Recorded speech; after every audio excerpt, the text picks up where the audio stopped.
সিদ্ধান্ত হলো? দেখুন, আমি 12 বছর বয়স থেকে ব্যবসা করছি।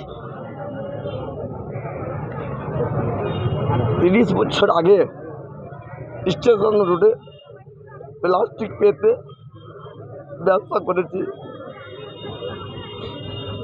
বহুত কষ্ট। এইখানে একটা মাথায় ছাদ হয়েছিল, সেটাতে প্লাস্টিকে মাথায় করে রেল পার বুয়ে নিয়ে গেছি। মাল গাড়ি দাঁড়িয়েছে, সেখানে দাঁড়িয়ে দিতে মাথায় মাল নিয়ে এই প্লাস্টিক পেতে খোলা আকাশে ব্যবসা করা কি কষ্ট দোকানদারদের। সব ব্যবসায় প্লাস্টিক পেতে কিংবা ঠেলায় হয় না। আমি 12 বছর বয়স থেকে ব্যবসা করছি।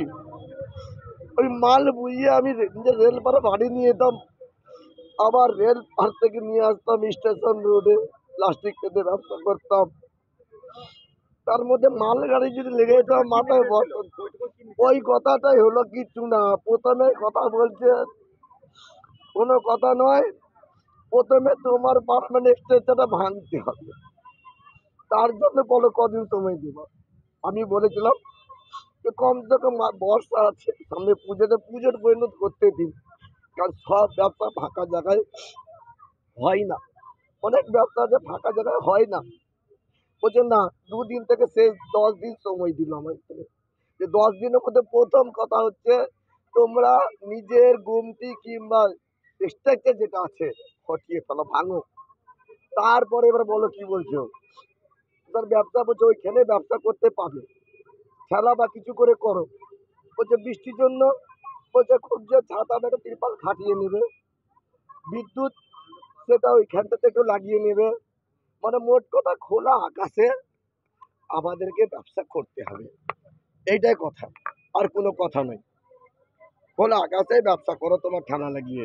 এবার আগামী ভবিষ্যতে কি প্রতিশ্রুতি, কি গাজর ঝোলাচ্ছে ওটা আমি যাচ্ছি না। ওগুলা বলছে হকার জোন করবে। হকার জোনের কি হয়, ঠেলা সিস্টেমই হয়।